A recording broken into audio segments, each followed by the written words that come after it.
All right, let's see. Is it recording? I think it is. All right. Well, welcome everybody to the May 2025 meeting of the Colorado Hydrogen Network.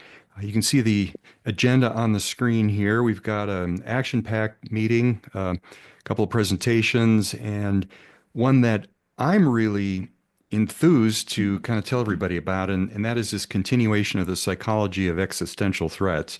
And this is a culture of contempt. And I came across some information in a book that I'll tell you about, and it really was an epiphany for me, really helped me kind of understand the political climate and the differences between people and so on and so forth. So I think you're all going to find that pretty interesting. So I'm not going to belabor this agenda. I think we'll just go ahead and move along. Did want to let you know about a couple of conferences. This Flying High is an organization that focuses on sustainable aviation fuels. And they're having an online event. It's from 9 to 1 on Zoom, so we can all join in. I think there was a $30 charge. I was happy to pay that to kind of support the work that they do. But make a note of that. And I'll mention this in upcoming meetings as well. But that it could be of interest to a lot of folks just to see what's happening in that space. Hydrogen Technology Expo North America. This is I down in guess her Houston. final is a D in world history. Sorry, I'm gonna mute everybody so we don't get. But absolutely, please feel free to interrupt and at any time in the meeting because I want to get comments. But just in case we've got any background noise or dogs barking or whatever, I've got everybody muted. Anyway, enough said on that. And then, if you are in the mood for a vacation to Germany, we've got this Hydrogen Technology Expo happening in Europe in October. All right. So, without further ado, I know Abe is on the line and ready to go. So, um, had dinner with Abe a few weeks back. I really enjoyed that, but thought I'd give him the opportunity to talk about what the company High Gear is doing. So, Abe, without further ado, I'm going to stop sharing and let you jump in.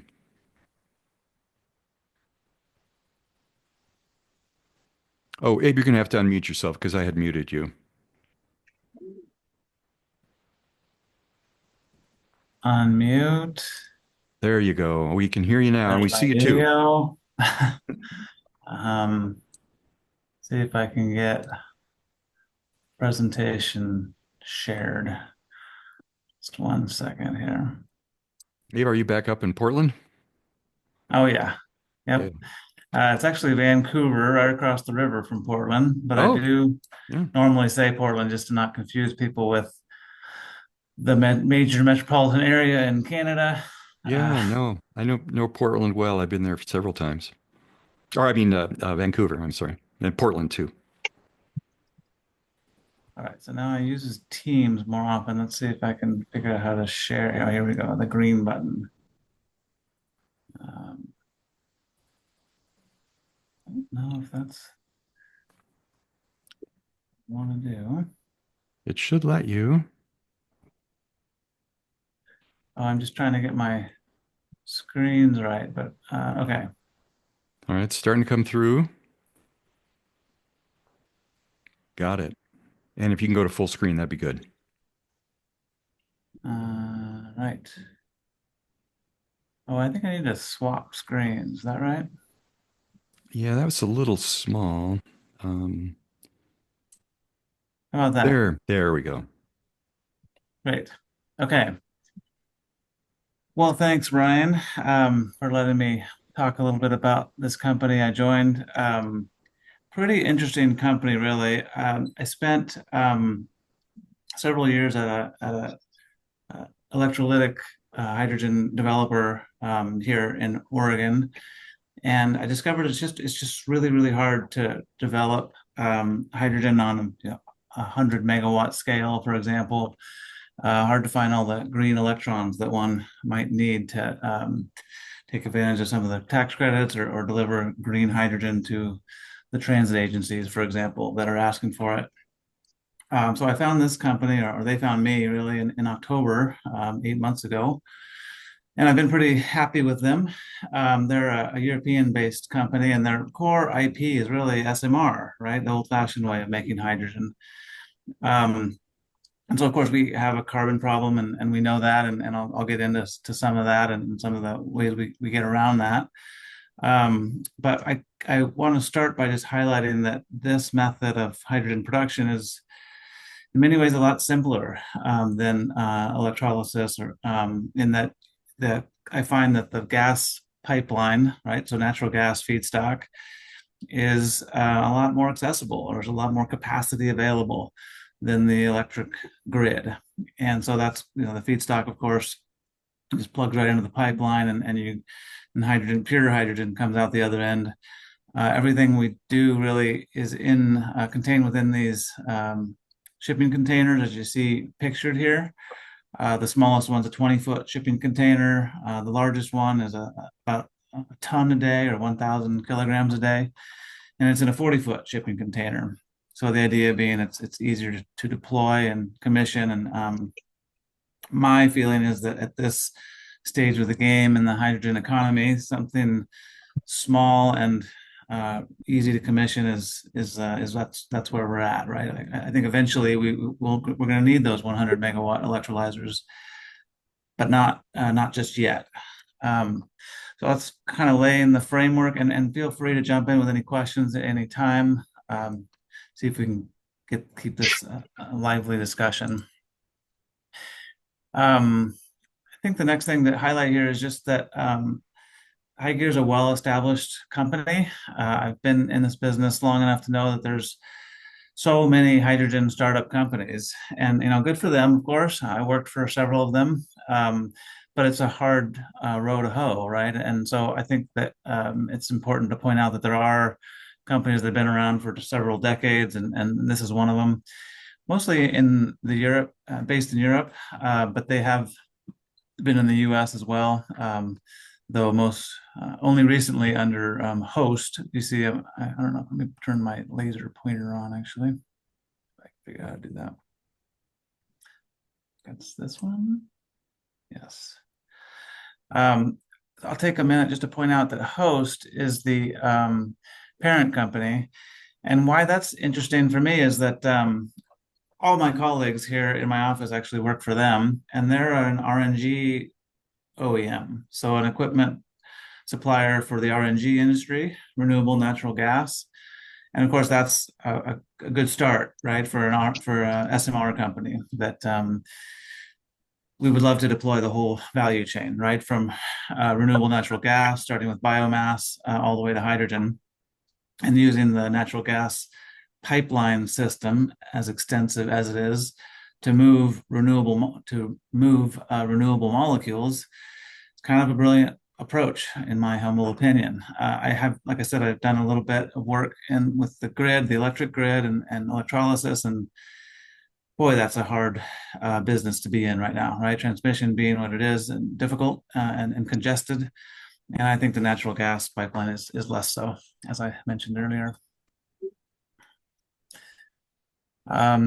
Speaks to customers that we've had. We also do electrolysis. I think every hydrogen company has to do electrolysis, and of course we would love to expand in that industry as well. But as I mentioned, we think it's hard to do.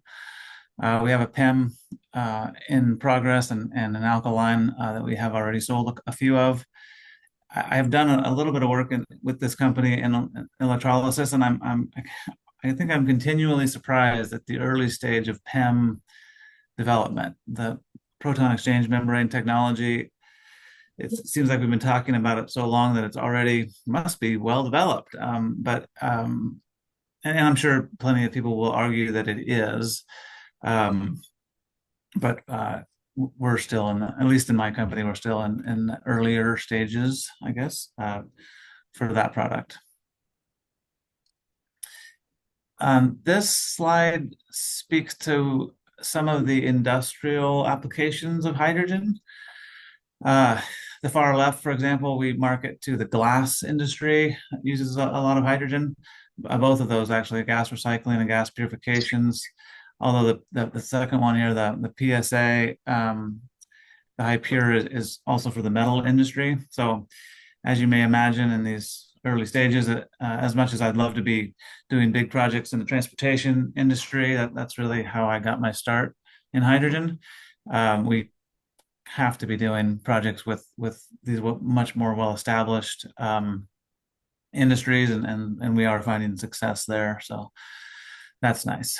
And then the far right, the carbon capture, again, like, we know where we're at and what our byproduct is. And so in addition to developing the feed chain, or the feedstock being that RNG I mentioned earlier, we also have a carbon capture technology on the back end, right? So we can capture that CO2, we can purify it, we can even liquefy it with equipment that we have, and then sell it to whoever wants it, or even sequester it. But of course, the problem with carbon capture is the then what, right? Like, you got to find somebody that wants it, or drill a well nearby, I suppose, for sequestration. So that's part of the industry that we are working in. This speaks to the SMR. Our largest SMR unit has that carbon capture technology built into it. It's called a PSA, or a pressure swing absorber. I don't think it talks to the technology too much on this slide, but a pressure swing absorber is really just a carbon filter, but there's four of them, four different canisters, and as you pressurize each canister, the hydrogen is the first thing through. So we use the PSA for hydrogen purification, and then we use a second PSA for CO2 purification. The CO2 is the last thing to go through that carbon filter, so we can actually pull off the gas off the top end, or the front end of the filter. And there's four of them. Again, we're swinging through each one of those to amount to a continuous flow. And I can maybe describe that a little better if there's questions on it. This is just a slide. I don't know how much detail I need to get into on this, but clearly trucking and bulk transport of hydrogen is expensive. It's so common in this country, you'd think it would be the most economic way. I would argue that it isn't, and that the making it on site is more economic, and that's just what this speaks to. This says 100 to 150 kilometers as the threshold. I'm sure we could debate about where that threshold is, but making it on site is our philosophy at High Gear. This speaks to some of the different feedstocks that we employ. Dairy being the most common, and then swine and manure is another feedstock, which with an even smaller or more negative CI score.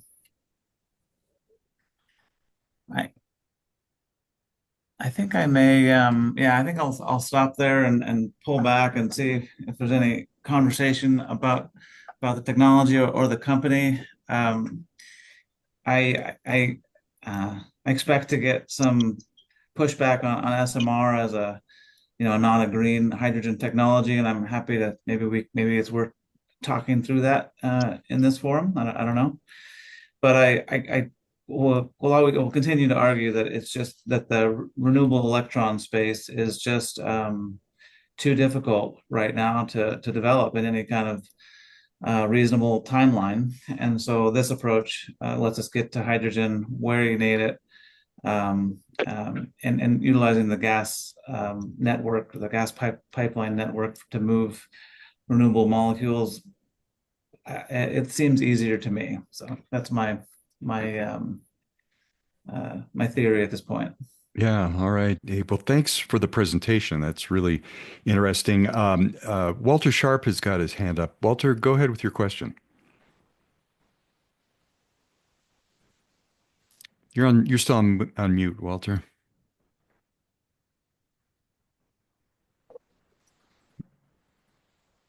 Let's see if I can unmute you.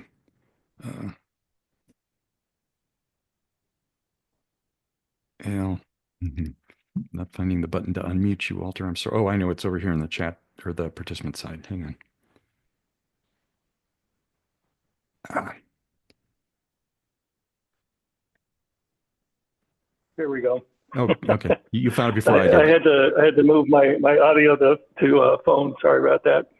And so I'm curious, Abe, what is the composition of the gas as an input? Does it have to be all the way up to natural gas purification, or just have the sulfur oxides removed before going into the SMR? I have a number of anaerobic digesters that they're not willing to purify the gas up to natural gas level, but they may have in the biofeed somewhere in the range of 50 to 60% methane, and the balance is whatever comes out of it, a digester. And so I'm curious as to what the feedstock needs to be able to go into an SMR device. And on the one that you talked about that's electric driven, is that using a pyrolysis method that's going to create solid carbon, or are all of them a steam methane reforming that puts the CO2 out as a gas? You did say that you could liquefy the CO2, but I didn't hear anything about putting the CO2 out as a solid media. Yeah, no, those are great questions. First to the feedstock, the first question. When you mentioned that you call it a biogas, in the RNG world that's sort of peripheral to me here. I mentioned all my colleagues are really doing that work. So we sell Yeah, the anaerobic digest. technically, renewable natural gas is a offtake of a biogas, but the biogas is prior to filtering all the other gases and impurities out of it that makes it a 99, 98% methane, whereas this biogas would be more like 50 to 60% methane, and the rest of it would be other gases. Right. No, I think I did understand that you're asking about biogas, so before it's refined, and I, I think I want to give two answers. One is that we have a desulfurization step in the SMR, so the sulfur we can take care of within the SMR, but there are plenty of other contaminants that make up biogas compared to biomethane or RNG, and we don't want all of them. So I say that we need to have a biogas upgrading plant to upgrade it to methane before it goes in the SMR.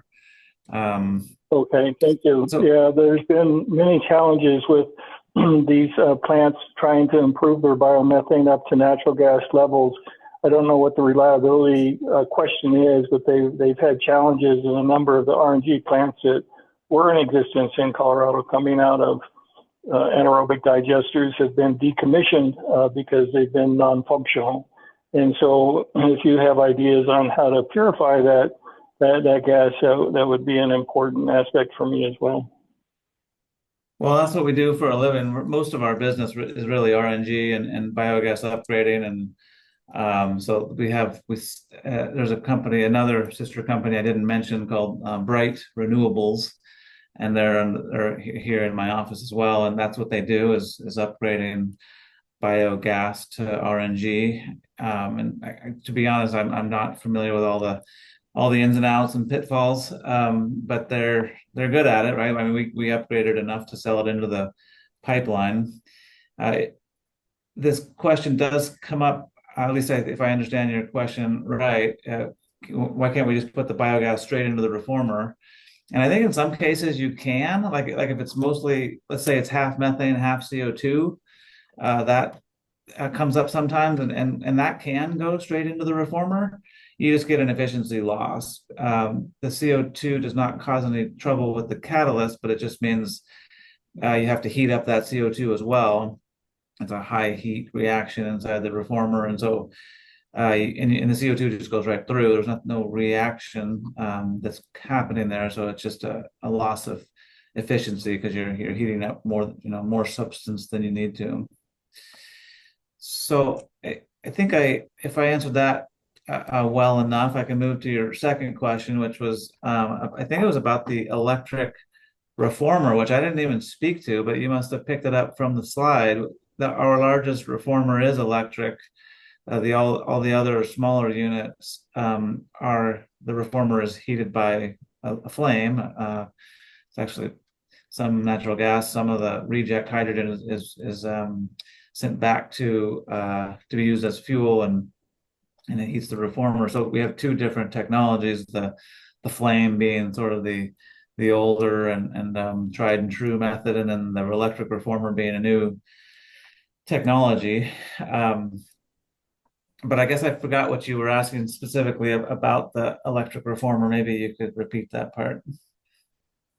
Yes, based on what you just said, it sounds like you're using electricity to heat the media to do the reforming. And I was asking if it was a pyrolysis method, either microwave or otherwise, that was doing the separation of the gas. And it sounds like it's using it to heat the media. And so I presume you're using resistance rather than the inductive heating to make that happen. That's right. Yeah. And so it is still a reformer. It's not a pyrolysis technology. That's a separate technology that we're not doing yet, anyway, in my company. So it's still a reformer, and it's a resistance heater. I do know of a company that using an induction heater, and I am sort of pushing that internally, but at this point, it's still a resistance heater. Okay, great. That's all I have for now. Thank you. Yeah. All right. Thank you. Yeah, well, thanks, Walter, for that. Does anybody else have any questions? We've got plenty of time.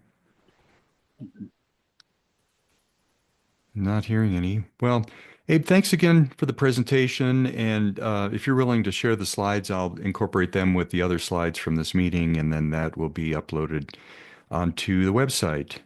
All right. A minor quick question. Oh, yeah, go ahead. Sorry for jumping in late. I had an interrupted connection. I'll have to follow up by email. Thank you for the presentation. I was curious if you could speak more on the renewable natural gas side and biofuels and how that integrates with your processes. Yeah, I'd love to. Thank you for the question. I mean, to be just really transparent here, that the SMR takes methane and makes hydrogen, right? And so it's a molecule, and where it comes from doesn't matter technically. And so the reformer uses methane feedstock. But as I alluded to, and as your question does as well, it can use renewable methane and that biomass and biogas as feedstock. And that's actually what we do most of in terms of our commercial business in the US and Europe, really. And so that potential to put together a whole project from cow manure to hydrogen, for example, is exactly what I'm trying to do. I can't claim any sale yet of a project putting that whole value chain together, but I have several that are real close. One of the most exciting ones is a wastewater treatment plant, and I'm targeting wastewater treatment plants because they're already in a municipal area, right? They are already where you need hydrogen, for example, and so there's plenty of biogas that's oftentimes flared at a wastewater treatment plant. Sometimes they will go to the effort and the expense of upgrading that and feeding it into the pipeline, but sometimes you can't sell it into the pipeline for various technicalities. Getting the gas suitable to the pipeline company can be hard. The pipelines are picky about what gas they'll take. So that I think the wastewater treatment plant is sort of my ideal source of fuel for renewable methane, but certainly not the only one, right? I mentioned much more common really is a CAFO or a dairy or swine or chicken waste, and all of those are they work really well. We had a call just earlier today on landfills. Again, potentially close to a city or close to a hydrogen offtake customer. The landfills turned out to be probably one of the hardest places to pull and to utilize it. They just so much different kinds of waste that you end up with lots of different kinds of gases, and so your upgrading equipment is challenged. I don't think I can speak in too much detail about what those difficulties are. Aromatic hydrocarbons, I think. Uh, there was Yeah, another one. actually, I Go ahead. was formerly in combustion engineering, so I'm familiar with some of those contaminants and pollutants can really throw a wrench in everybody's plans. Yeah, right. Halogenated hydrocarbons, I believe, was the other group that I just learned about recently that causes problems with the upgrading. It can be done, and it is done, but it's a little bit harder. But another place that we'd love to put a project together again with all of those different pieces from biogas to hydrogen. Did that answer your question, Ross? Yeah, thank you thoroughly. I'll follow up with an email this week too. Oh yeah, please I have a bad do. connection right now. Sorry. Okay, well, thanks, Ross. Bill Leedy has his hand up. Bill, how are things up in Alaska? Still cool. We're in the grip of spring. Summer has not quite arrived yet. Can Well, you hear me? yeah, we can hear you, Bill. I had snow at Okay. my place here at 8,000 feet outside of Denver just a couple of days ago. So, All yeah, right. it's springtime in the Rockies, we say. Right. Well, I wanted to express great sympathy with Abraham's analysis that depending on grid electricity to make hydrogen at the scale at which profitability is possible is just not within our reach now. And therefore, as a former member of the advisory committee for the Pacific Northwest Hydrogen Hub, when they sent out an RFP about 4 months ago saying, we'd like to hear of any proposals out there for supplementary projects to add to the design of the Pacific Northwest Hydrogen Hub, because we know that a couple of the projects that we assumed for the full application have fallen away. So send us your ideas. So I sent them an idea. And then I talked to the president of the Pacific Northwest Hydrogen Association, Chris Green, and said, do you really want a full application on this idea? And he said, yes, we'd like to see that idea fleshed out. The concept is that north of Seattle, probably in the Cherry Point area, would be the ideal place to put a marine fuels plant producing multiple fuels. Could be green methanol or green or even clean ammonia. You can't use ammonia for the cruise ships. That's the big market because about 40 cruise ships leave Seattle and Vancouver, BC home ports for Southeast Alaska. Replacing that 200 million gallons of fossil fuel that they consume would be about 180,000 metric tons of hydrogen, high purity, clean hydrogen per 4.5 month season. The only way you can do that is if you have your captive electricity source on site. And the only way to do that I know of is via deep hot dry rock geothermal. And we're just beginning to get there. So that may be the hope in the long term for the hydrogen industry to reach profitability via scaling up, producing clean hydrogen from electricity, clean electricity. So watch how the Ever and the Fervo people are doing and see if they succeed. Fervo has a 400 megawatt plant under construction in Utah. We wish them well. Yeah, yeah. Thank you. Well, I'm with you, Bill. I really think there's going to be a huge surge in geothermal energy.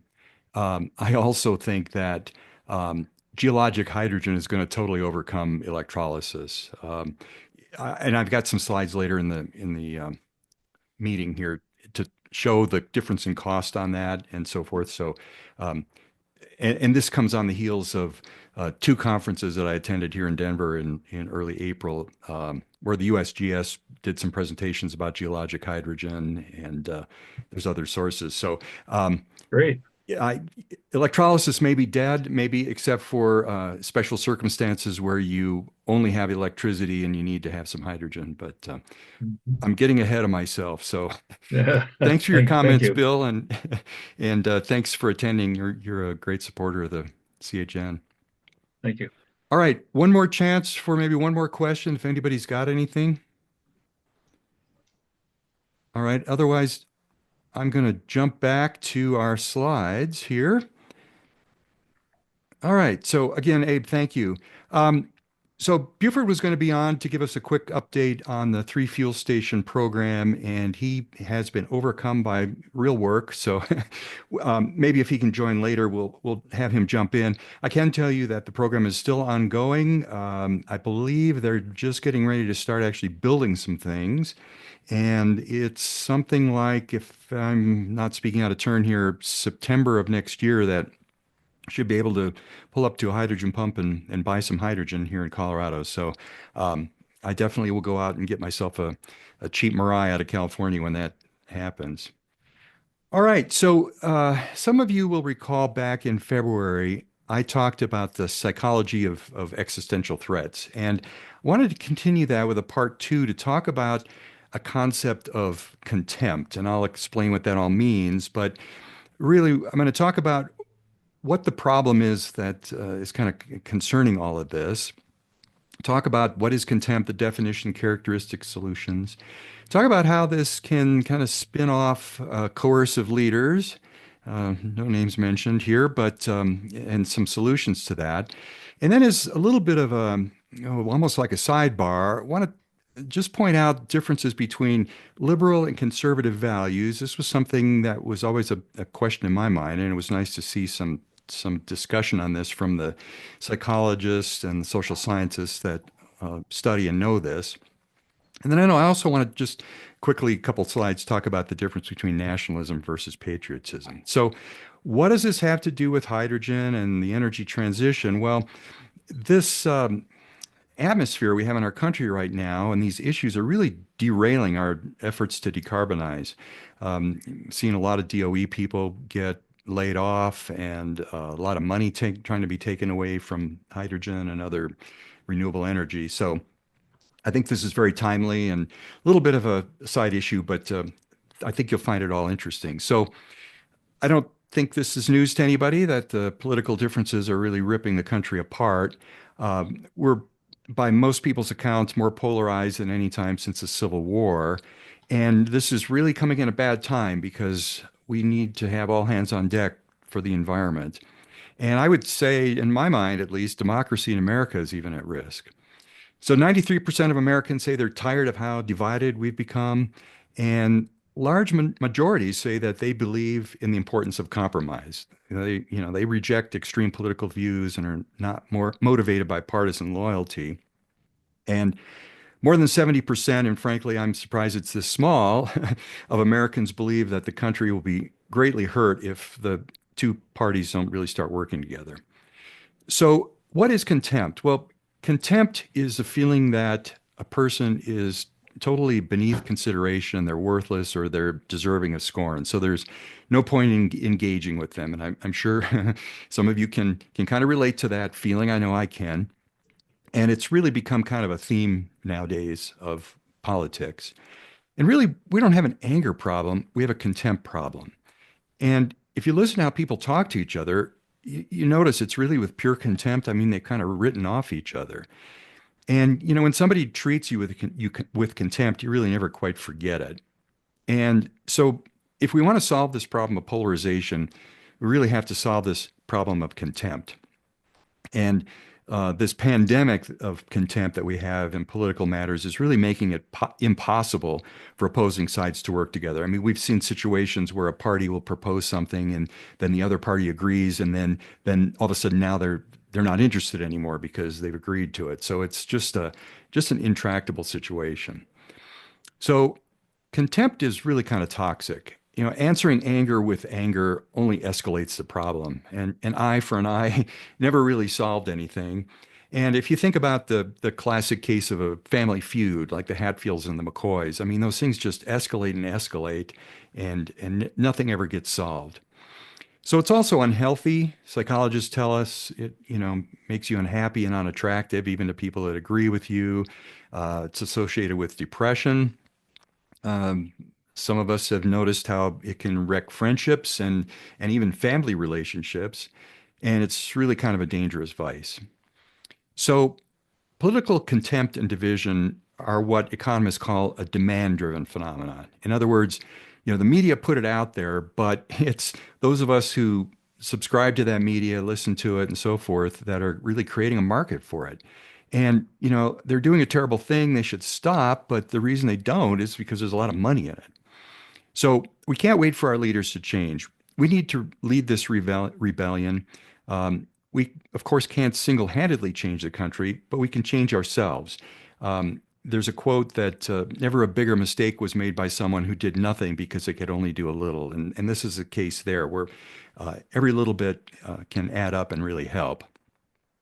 So declaring our independence from bitterness, we can each strike a small blow for greater national harmony and become happier in the process. So, we're kind of addicted to this, really. I mean, we love to hate the politicians on the other side and take pot shots at them. And while most of us hate what's doing to the country, we're still kind of compulsively consuming, they call it the ideological equivalent of meth from the news media. There's a whole complex here in the media which profits from this contempt addiction. And then, of course, social media is a genie I think a lot of us wish we could put back in the bottle, but that really just intensifies that with lies and innuendos, and it just feeds on itself. It also allows people to filter the news and take out the things they disagree with, and therefore you're kind of purifying the contempt drug. And, there is evidence from psychologists that as we become less exposed to opposing viewpoints, we become less logically competent as people. So, there's a saying that if you wrestle a pig, you only get muddy and the pig likes it. So, but still, we can't really ignoring the voices of hate. If we do, the ideas will go unchallenged by people of goodwill. And, we have to consider, well, what if those people really have views that are truly worthy of contempt? Well, their views might be, but that person isn't. We need to repudiate their views, confidently and concisely, but with respect. And I'll talk about how to do that.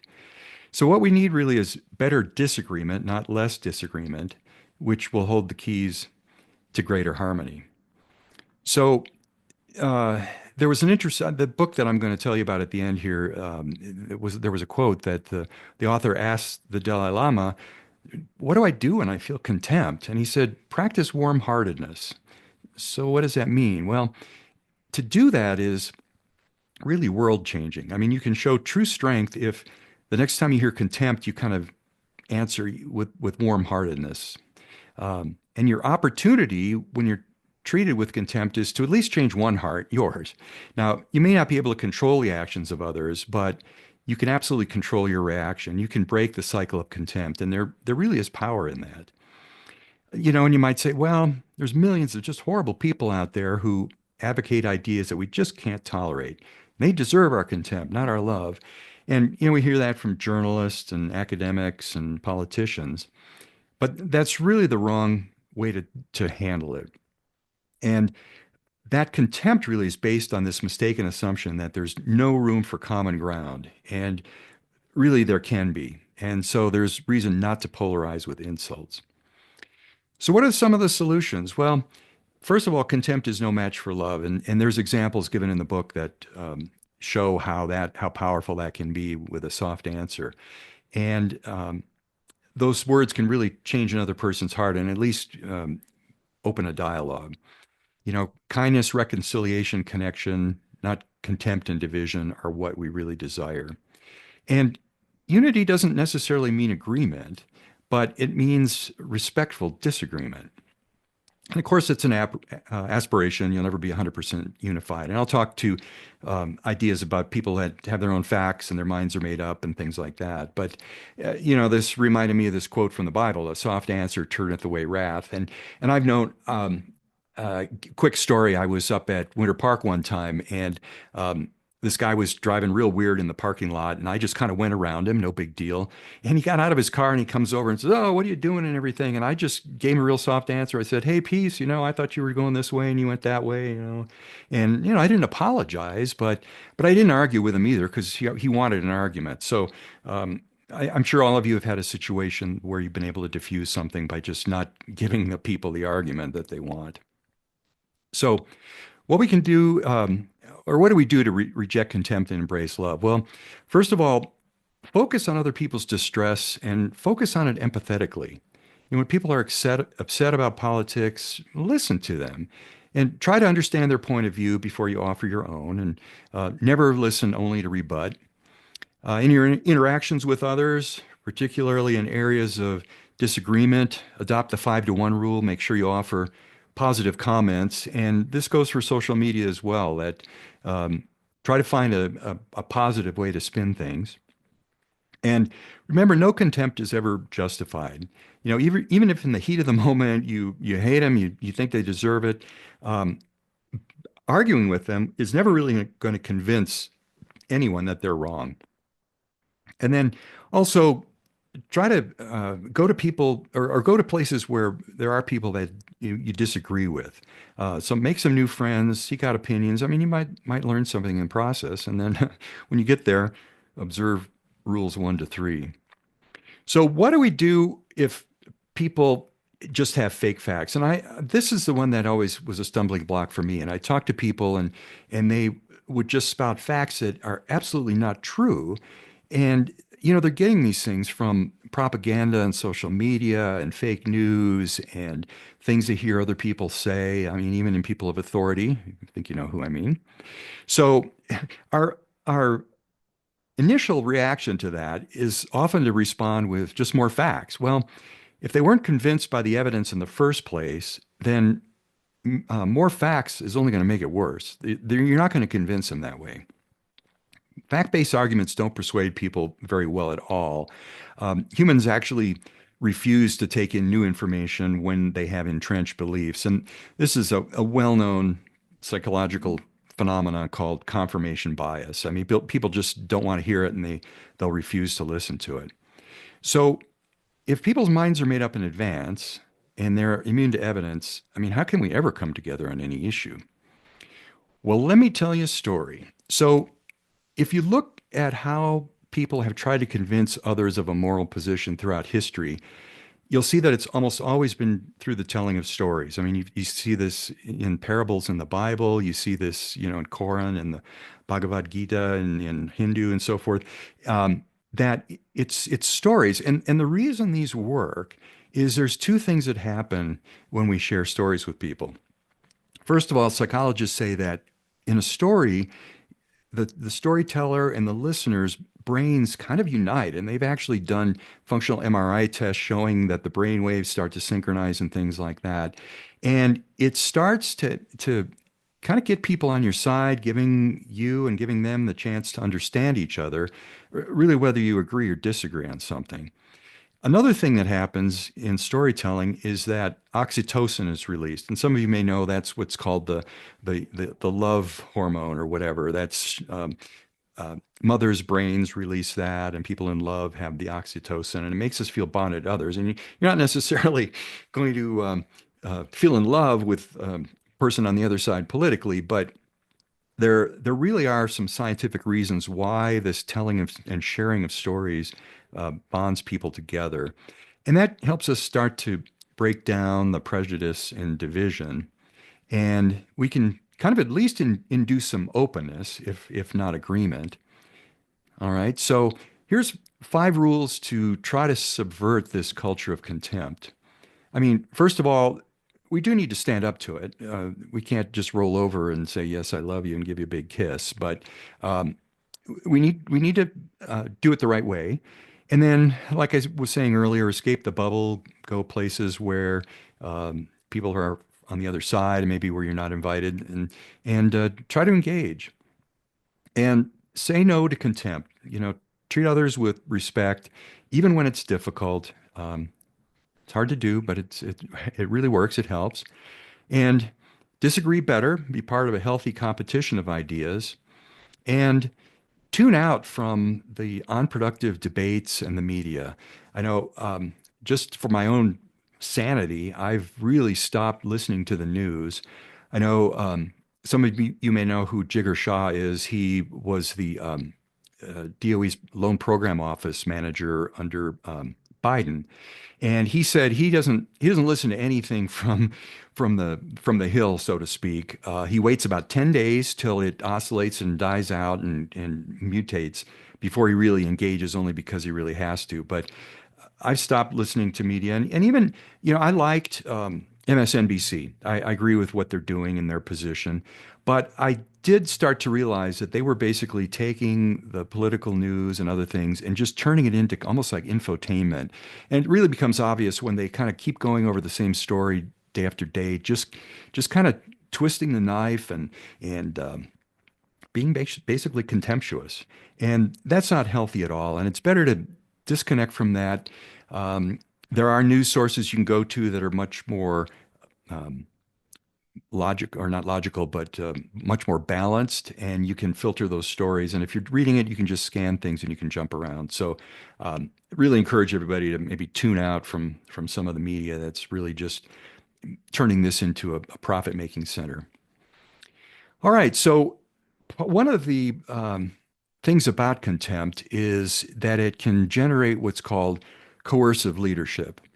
And things like a crisis, which you may have thought, well, we didn't really have a crisis, did we? That explains the emergence of coercive leaders, but there kind of is. And these coercive leaders can be appealing and even somewhat effective in the short run, if for no reason other than, at least in appearance, they're putting an abrupt end to what people consider an unacceptable status quo. And I'm surprised to start to hear that there's a lot of people in this country that are really unhappy about things just because prices have gone up. I mean, the economy is doing well, the unemployment is low. You say to yourself, well, wait a minute, things are going well. What? But they're unhappy about restaurant prices and supermarket prices and things like that. And they wanted to lash out a little bit. But in the long run, as you can imagine, coercive leaders are not really what people want. So it can often end badly and in scandal and things like that. But sometimes, even when they finish their term of short-lived usefulness, the leaders can persist for some time because the polarization they feed on can keep them in power. They can hang on because nobody's willing to be the one who stands up to them. I'm sure, in case of a president, that yeah, you're going to have another presidential person, but you're going to have a lot of the people who work for a president who are just going to go along with it because it's, the book gave this example of an abusive drunk on the subway. Nobody wants to be the one that's going to actually stand up to the guy. All right. Oh, and paradoxically, some people are just attracted to bullies, and you can understand that, I'm sure.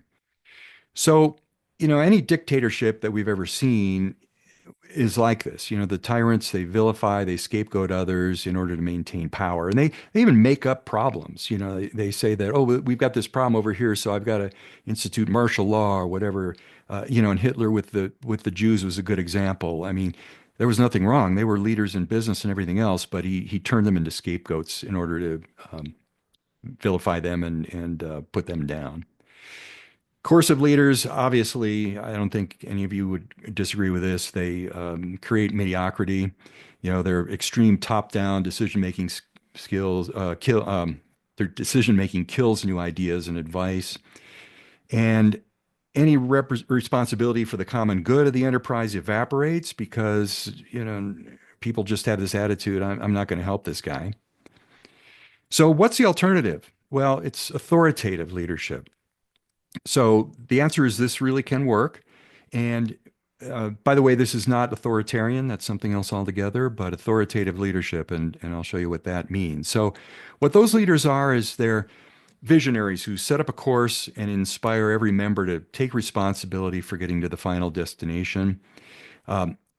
Although they promote their own overarching vision, they're not authoritarian. They don't suppress dissent. Instead, they grant people the freedom to disagree and solve problems on their own. The operational freedom granted by authoritative leaders promotes creativity and accountability and initiative that's really essential to success. And they inspire, of course, a can-do spirit and enthusiasm.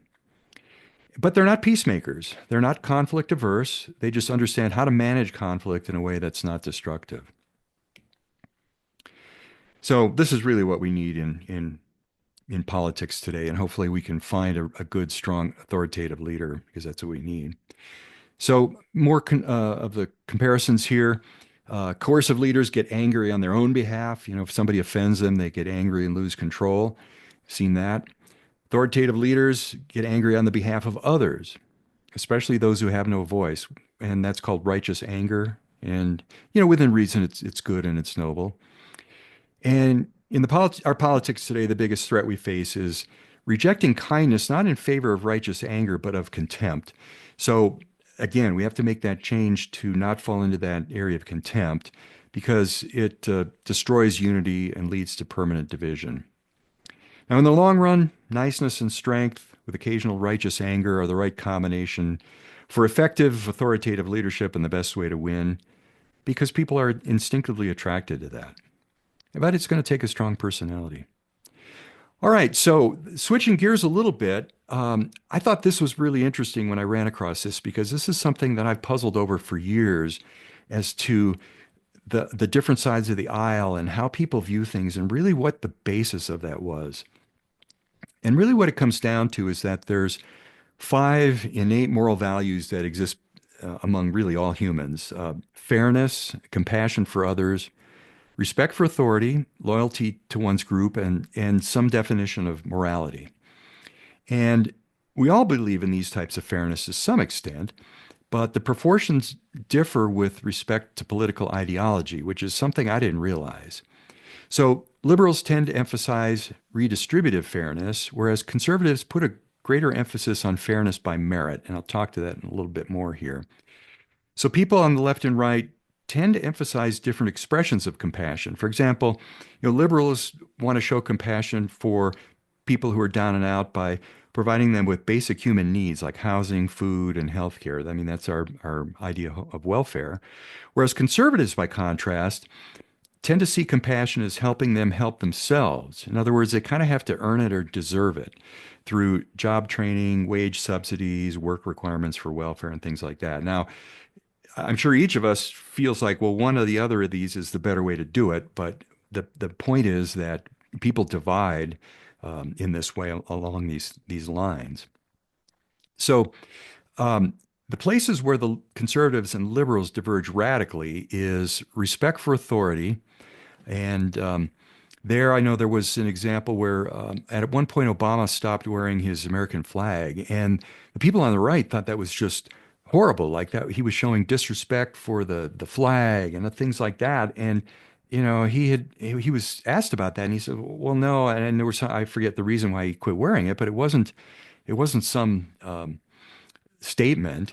Maybe another one is when national anthem was being played, and some of the football players wouldn't put their hand on their chest and things like that. And that liberals said, "Oh yeah, okay, whatever." But the people on the right just thought that was just an absolute disgrace. So loyalty to the group or tribe. I think people on the left tend to consider everybody as kind of equal, whereas I think folks on the right think, okay, there's us and there's them, kind of a thing. And then moral values, and here, if we think about abortion, to some people on the right, I mean, they'll die on that hill to get rid of abortion, whereas the folks on the left are a little bit more maybe pragmatic about it and so forth. So this really, I think, helps explain a lot. And so, here's the point: is conservatives place a really high importance on these 3 values, whereas for most liberals, they're not priorities. I mean, they each have liberals each have their own level of certainly respect for authority and some form of moral values, but it's just a lot different on each side of the aisle. So we need to kind of understand this in our communication with people. And the moral here is that in order to take on the culture of contempt and bring people together, focus arguments on the moral values we share rather than those that are only held by one part of the population. And be wary of leaders and the media who try to use these things against us to drive a wedge between us to just basically fuel contempt. All right, and now switching gears one more time, I'd like to point out we see a lot of flag waving and things in the country right now, and is that a lot of the people doing that think it's patriotism, and really maybe it's nationalism. So there's four differences. So somebody who's patriotic has a feeling and attachment and respect for the country and its people, but all the people. Whereas a nationalism or a nationalistic position is people believe that their nation is superior to others and are prejudiced against other people from those countries and prejudiced against those countries and don't really feel that everybody necessarily belongs. Civic duty, patriot really has a sense of responsibility to contribute to the well-being of the country and a willingness to sacrifice. Whereas a nationalistic approach is aggressive, strong desire to expand national power and influence, and sometimes at the expense of other nations or of those people. Patriotism is inclusive and generally encompasses all citizens and extends to belief in the country's shared values and ideals and those kind of things. And nationalism is more exclusionary, often prioritizes the interests of the nation above others, potentially leading to rejection of other cultures and other ideologies. And patriotism really has a positive connotation, national unity, civic engagement, desire for a better future. Whereas nationalism is really more negative. It's associated with prejudice, intolerance, and even aggressive foreign policy. So I really think that keeping these last few ideas in mind, this as well as the moral issues and things really helps us understand, I think, folks on the other side. So this is the book that most of this was taken from. Some ideas were my own and some of the things I added. Highly encourage you to maybe pick it up and look at it. It gives examples and expounds a little bit more on some of the things I mentioned here. So I would like to pause at this point and see if anybody has questions or comments or anything. Does it make a lot of sense? No questions, comments? All right. Well, I'll keep moving on. We'll get back to talking about some real hydrogen here. All right. So I would think most of you probably heard that the company Hytera hit a pretty good vein or cell or whatever you want to call it of hydrogen in Kansas. And this was their first well. It's a little bit hard to see on this map, but there's this area here called the Nemaha Ridge, and I looked that up. They say it's pronounced Nemaha, kind of like Omaha. So a good way to remember that. They discovered hydrogen not very far down, not very deep. 96.1% purity, some of the highest concentrations ever recorded in an exploration well, which of course means there's going to be less processing required to produce commercial grade hydrogen. Had a little bit of CO2, tiny bit of methane, and they think there's going to possibly be some good helium down there as well. So the promising signs for this reservoir, it's got good porosity. It has a lot of natural fractures that could enhance the permeability. Now, they temporarily capped that well, but they're planning to do some more downhole sampling to confirm the gas composition and some monitoring and, of course, some flow testing. So fingers crossed on that. That's an exciting development, especially on the first well that they have sunk. So why is geologic hydrogen so important? Well, it's a new source of clean energy, and it's a molecule. And of course, molecules, as we all know in the hydrogen space, have a lot of advantages over electrons. They're more easily stored for longer periods. They can be transferred much faster from container to container, which is really important, of course, for vehicles. Higher energy density and lower weight than batteries. and also they don't have a wear out mechanism like batteries do. And they're useful to make other compounds, combining hydrogen with nitrogen to make ammonia and things like that. So the thing I'm most excited about, and when Bill Leedy was on, I mentioned that I think that geologic hydrogen is going to be the source of hydrogen. I don't see how you'd ever get anywhere close to 30 cents per kilogram on electrolysis. Um, Vast quantities are estimated. The two seminars that I attended that Jeff Ellis from Geological Survey was on, he's estimating enough hydrogen to run everything for a couple hundred years are available. And that's if you're very, very conservative with what's accessible. Yeah, here we go. I got ahead of myself. So they could supply our projected hydrogen for 200 years. And they think there's more available hydrogen than all the natural gas that's available.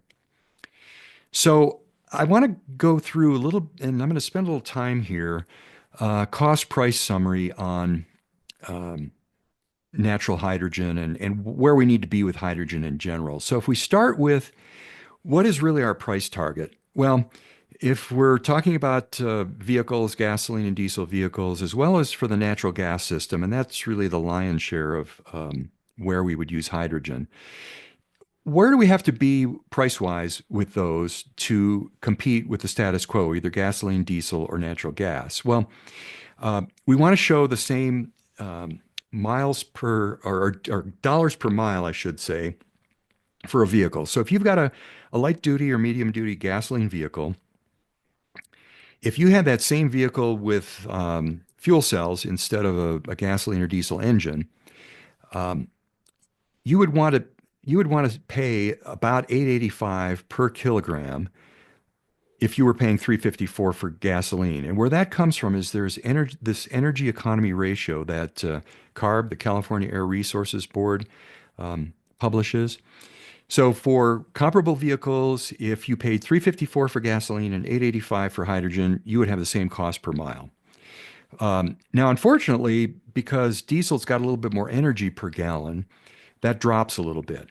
So same type of vehicles, light duty, medium duty, you'd have to be buying your hydrogen for $6.46 to basically break even. Now, the big rigs, the Class 8 vehicles, they're not even as good. They're about a 1.5 EER. So if diesel, just for example, here is $3.40 a gallon, you'd have to be buying your hydrogen for $5.10. And then when it gets to the highway, things get really bad. And Roy Hensler with Rising Creek Transportation that has been testing the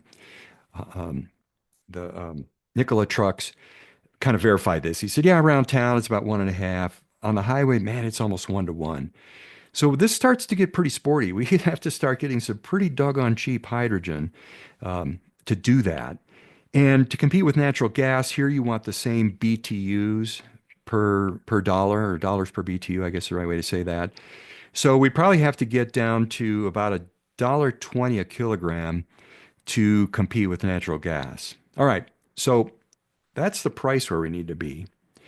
Now, what are the costs? Well, admittedly, these are kind of guesses on my part. What I did here to figure transport costs was on a fairly small scale. I said, all right, we're going to have a truck. What does that cost? What does the tank on the back cost?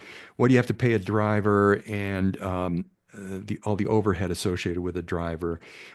What's the energy cost to either compress it if it's gaseous or liquefy it if you're going to have it as liquid? So, this is a little bit of a notional number, but I came up with these to transport it, and pipeline as well. And this, I'm assuming 50 miles on the truck and about 10 miles on a pipeline. We can argue that all day long. I would not disagree with other numbers here, but just for the sake of argument, let's say it's maybe this or cheaper. All right. So I'm assuming 30 cents a kilogram at the well. And where I'm getting that number is that Proton H2 up in Calgary has been saying they started out at 25 cents. They bumped it up to 30 cents a kilogram. And that's at fairly large scale. But I think that's a good number. I'm going to show you a minute what the natural hydrogen numbers are that the USGS is throwing out, or actually it's ARPA. And they're a little bit higher than this, but I think they're being conservative. And okay, so anyway, just to draw a line in the sand, let's say we're at the well getting 30 cents a kilogram, and it costs us to transport it. The delivered cost is this. All right, so how does this row compare to this column? So if we put together a cross-reference matrix here, where you see I've copied down the cost down here and the target price over here. Now I've checked the boxes where things compete. And so here's electrolysis. And this number we're pretty certain of. This is using very detailed analysis of XL's electric rates, which is about 425, 428 a kilogram to make hydrogen. And then I'm assuming that your operational, or I'm sorry, your CapEx cost for the all-in plant to go from electricity to hydrogen probably adds about another 450. So 425 and 450 gets you to the 875. So electrolysis works for light, medium duty gasoline vehicles. You could do that. That could work. Not a huge profit margin there, but that could happen. But when you start trying to make diesel, now you're going to have to go to some kind of geologic hydrogen that was 30 cents a kilogram to start with. And unfortunately, when we start getting up to the highway heavy duty guys, I don't know how the heck you get there. Now, maybe my numbers are high and some economies of scale, you can drive that down, but you see it's doggone close. And I think this is a little bit ironic that everybody's saying, oh, heavy duty transportation is the highest and best use for hydrogen.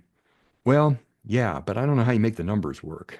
So I think we got some work to do there. Now, here's a good some good news though, I guess I'll say, and that is for replacing natural gas for everything else. For if you wanted to use it for building heating, if you can get the pipelines to buildings, fine. But if you want to use it for glass and steel and cement making, I think you can do it. I think you can get there. Um, so at any rate, there's my 2 cents on cost price analysis, and this is why I say I don't think there's a big future for electrolysis unless it's a case where um, because of having to make the hydrogen on site, no way to either pipe it or truck it.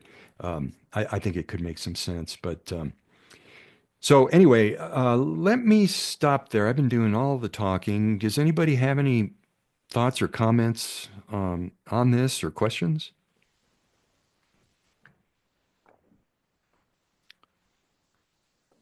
Remember, you have to take yourself off mute. Oh, Bill, you want to? Yeah, I see you came off Brian, mute. Brian. Yeah. Yeah, thank you. That's very nice work. I imagine that the only way of getting there for electrolytic H2 would be in the case where you have a very small cost of electricity and your source of energy, electric energy, is on site where you want it and need it. And it would cost a lot to put in new pipelines or other infrastructure to get it there. Or we discover that we can't use natural gas steel pipelines for moving hydrogen because of the hydrogen embrittlement problem, especially under varying pressure Mhm. and high pressure. So that's the way we would get there, I suppose. Yeah. Well, and Bill, the situation you pointed out earlier with the port, where there's hydroelectric, very cheap electricity, and you don't have to move things very far. I think that makes sense. And I don't know. Well, I'm sure the ships are with their bunker fuel. It's pretty cheap. I don't know what their what their price target is, like I've shown over here. But absolutely, there's going to be cases where we have electrolysis, but I just don't see it as being a biggie in the future. I really don't. I mean, especially now that the Geological Survey is saying, "Hey, there's gobs of hydrogen under our feet." We'll see if that proves out, but you know, The other way you might get there with electrolytic hydrogen is by pricing greenhouse gas emissions from the fossil fuels that we're Mhm. using to achieve some kind of parity there.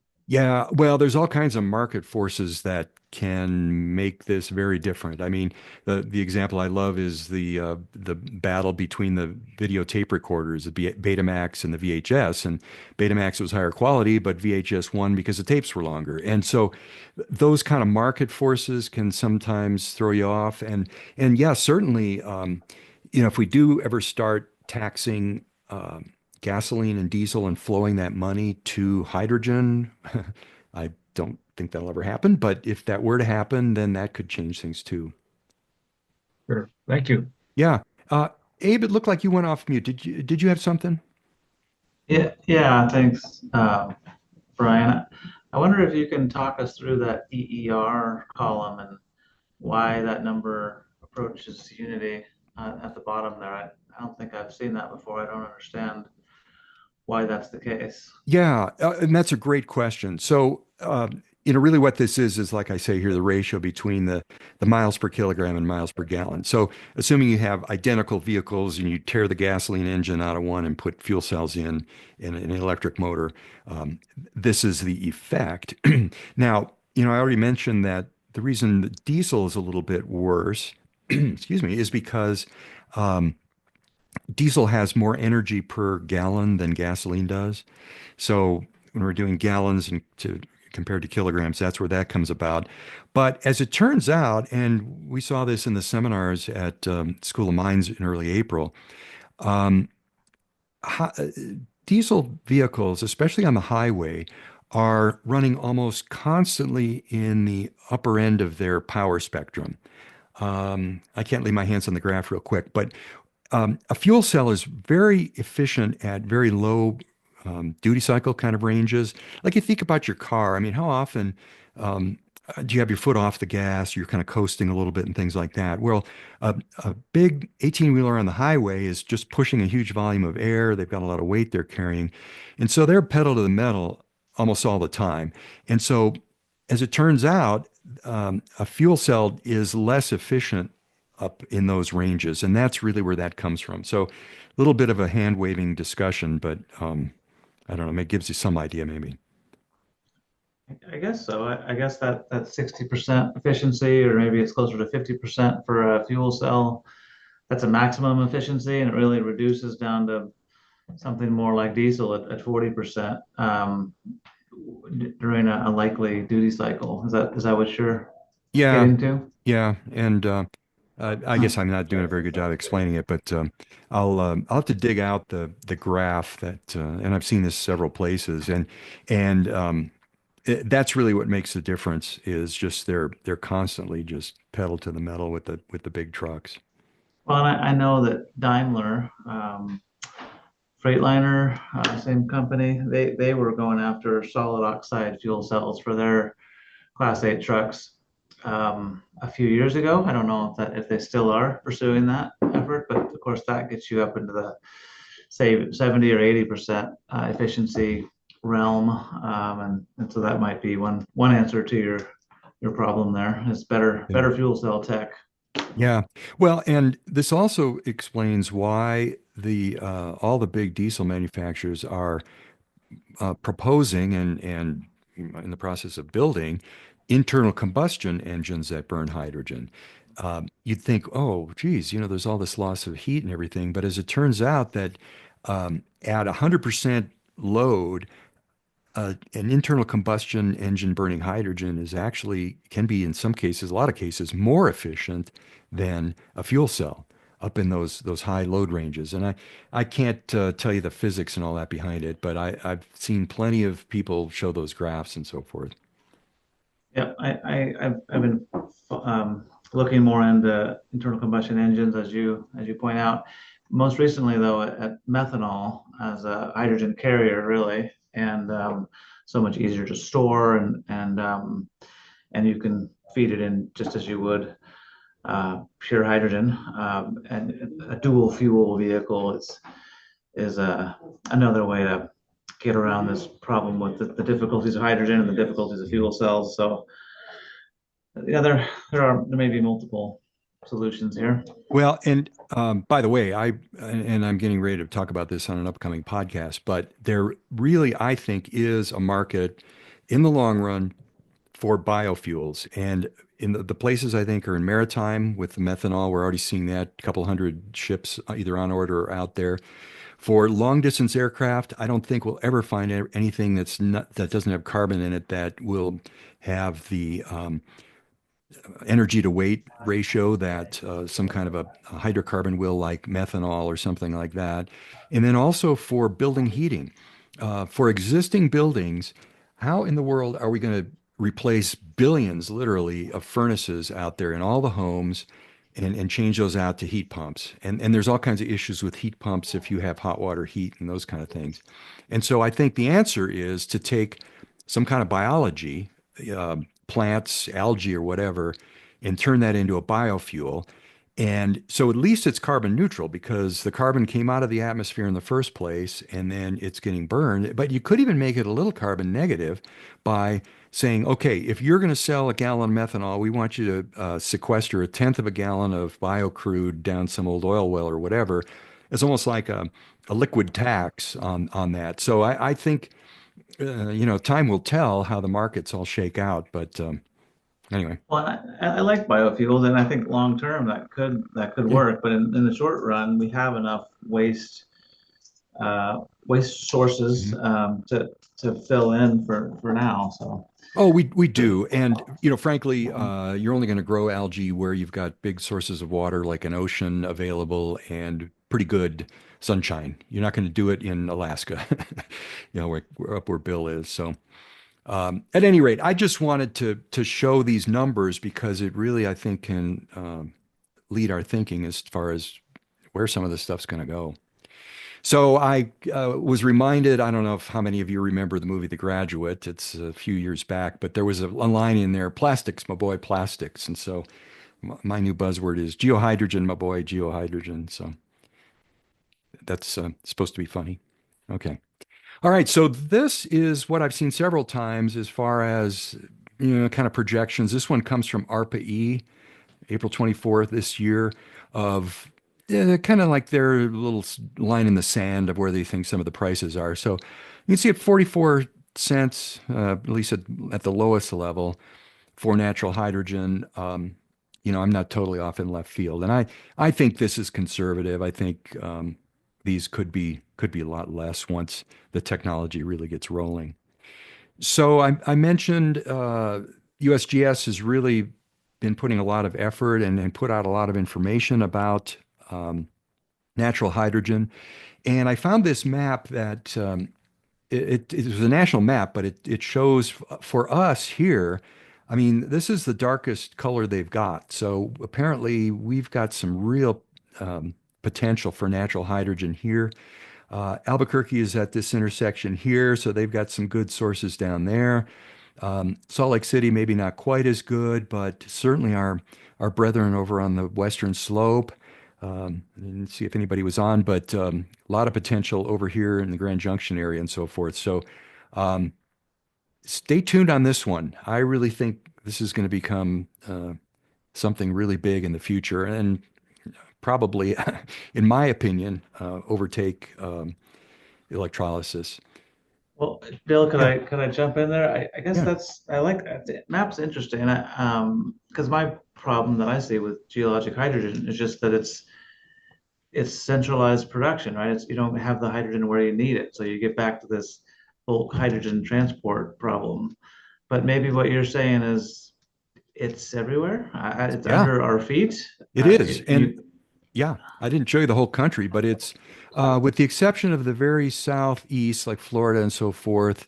Um, I'm trying from memory, and I'm thinking, there was something else. Maybe it was North Dakota or something that didn't have much, but this map just looks blotchy like this for almost the whole country. And you're absolutely right. We can't be transporting this stuff long distances, but um, something like this Interstate 25 might make a good corridor for putting some pipelines in. You don't have to worry. There's intersections and things that are a little bit of a problem, but maybe. building pipelines is hard, Brian. I know You it. I know know that. it. I know it. Well, I guess it depends how big. I keep seeing along the interstate they've been pulling red and yellow. It must be maybe inch and a half, 2 inch plastic pipe. And granted, that's just a simple plastic pipe, but they've been putting that in. And I think what it's for is all of the cameras along the highway and the radar detectors that are on there to tell you what the traffic speed is and that stuff. But, I mean, it's probably easier than going right through downtown Denver, you know, or downtown Boulder or something like that. But anyway, I guess we could speculate a lot on that. All right, we're coming up on the kind of near the end here. I wanted to show this one more time, and SARAD or SARAD Enterprise Partners or SEP has this transportation report.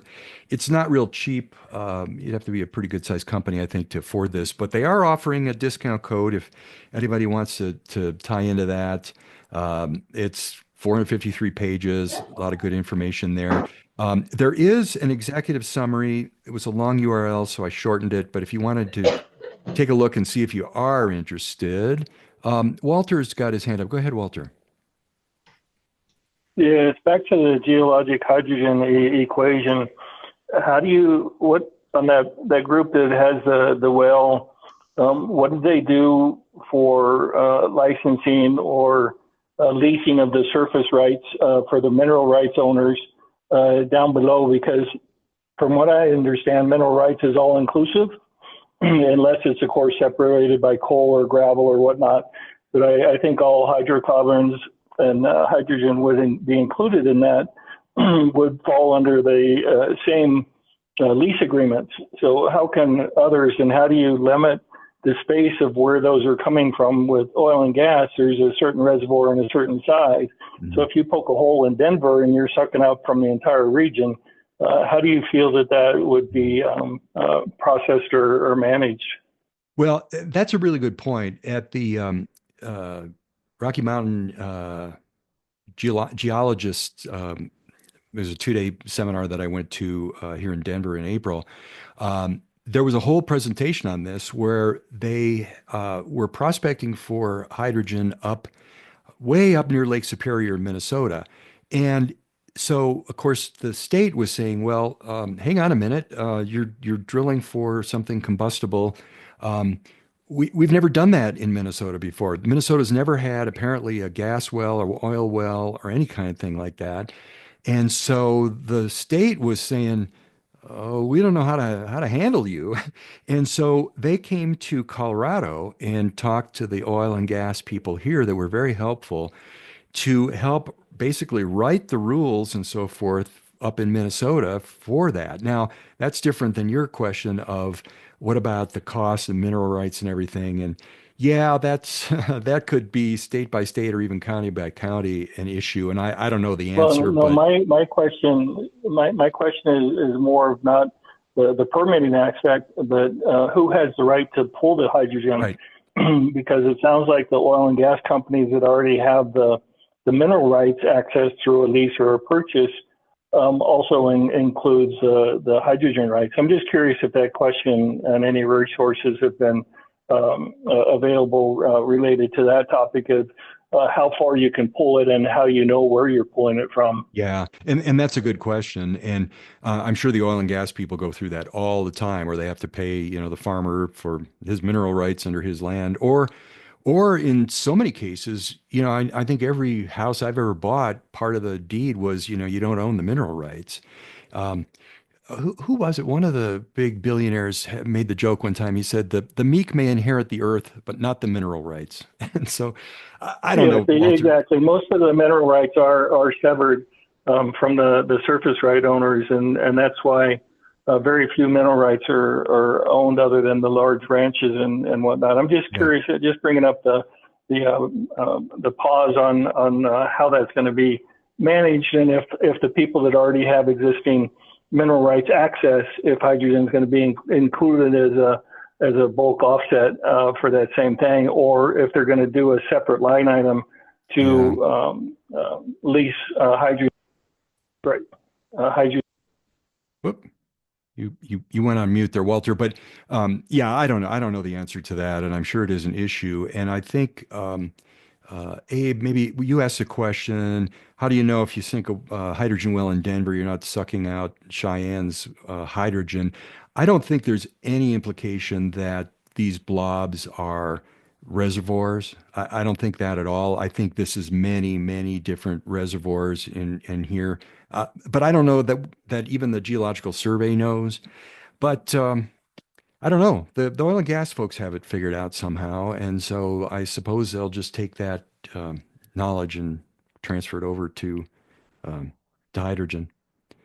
All right, we're almost at time. Let me I won't talk about membership, but I did want to point out that I've got an episode that I just recorded with the company in Estonia, of all places, about they build little small generators, either small portable ones or stationary generators that run on hydrogen. But we talk a little bit about the hydrogen scene in Europe and so forth.